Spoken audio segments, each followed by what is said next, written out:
నమస్తే, welcome to Ankusam news. శాసనసభలో చివరి రోజు తెలుగుదేశం పార్టీ అధ్యక్షులు అచ్చెన్నాయుడు ఉదయం హడావిడి చేశారు. 9 గంటలకే శాసనసభకు వచ్చిన తెలుగుదేశం పార్టీ శాసనసభ్యులు శాసనసభాపతి సమయానికి సమావేశం ప్రారంభించలేదని వీడియో తీసి హల్చల్ చేశారు.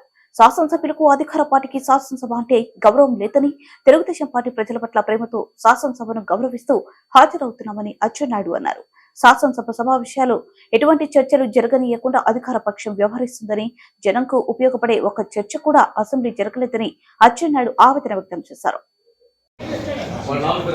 శాసనసభ ప్రవేశ ద్వారం ఇది. తెలుగుదేశం శాసనసభ్యులందరం కూడా 5 నిమిషాలు తక్కువ 9కి వచ్చి సభలు 9 గంటలు జరపాలని చెప్పి నోటీస్ ఇచ్చారు కాబట్టి మేము 5 నిమిషాలు తక్కువ 9కే వచ్చాం. ఇప్పుడు 9:10 నిమిషాలు అయింది. శాసనసభ కనీసం బెల్ల కొట్టలేదు.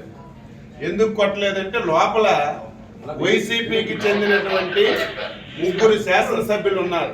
అంటే ఈ ముఖ్యమంత్రి మీద, ఈ ప్రభుత్వం మీద వైసీపీ శాసనసభ్యునికి ఏం నమ్మకం ఉందో ఈ రోజు ఈ శాసనసభ సాక్షిగా ఈరోజు తెలిసింది. ఏది ఏమైనా సరే ప్రజాస్వామ్యాన్ని నమ్మినటువంటి వ్యక్తులుగా శాసనసభలో మాకు ఏ అవకాశాలు ఇవ్వకుండా, ప్రజా సమస్యలు లేవనెత్తకుండా, మమ్మల్ని ఎన్ని అవమానాలకు గురి చేసిన ప్రజల గురించి శాసనసభకు వచ్చి మా బాధ్యతని మేము నిర్వహిస్తున్నాం.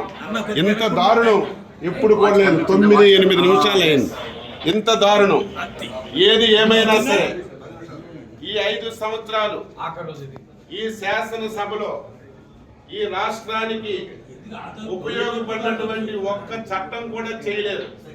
ఈ శాసనసభలో ఏ చట్టం చేసినా సరే ఈ రాష్ట్ర వినాశనానికి దారితీసిన చట్టాలే చేశారు.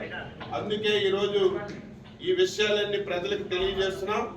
దయ ఉంచి ప్రజలారా ప్రతి ఒక్కరు ఆలోచించండి. శాసనసభ అంటే ఈ రాష్ట్రానికి ఒక దేవాలయం. 5 కోట్ల మంది ప్రజలకి న్యాయం చేసినటువంటి సభ. ఈ సభని ఇంత దారుణంగా తయారు చేశారు. ఈ రోజు జగన్మోహన్ రెడ్డి ముఖం చూడాలన్నా, శాసనసభకు రావాలన్నా నీ శాసనసభ్యులే ఈ రోజు రావడం లేదంటే ఇప్పటికైనా సిగ్గు తెచ్చుకోమని చెప్పి ఈ సందర్భంగా కోరుతున్నాం. 10 నిమిషాలు అయింది. మేము ప్రజాస్వామ్యాన్ని నమ్మిన వాళ్ళగా శాసనసభని గౌరవించాలని 5 నిమిషాల తక్కువ 9కి వస్తే నీ అధికార పార్టీ సభ్యులు ఒక్కరు కూడా రాలేదంటే బుద్ధి తెచ్చుకో జగన్మోహన్ రెడ్డి అని చెప్పి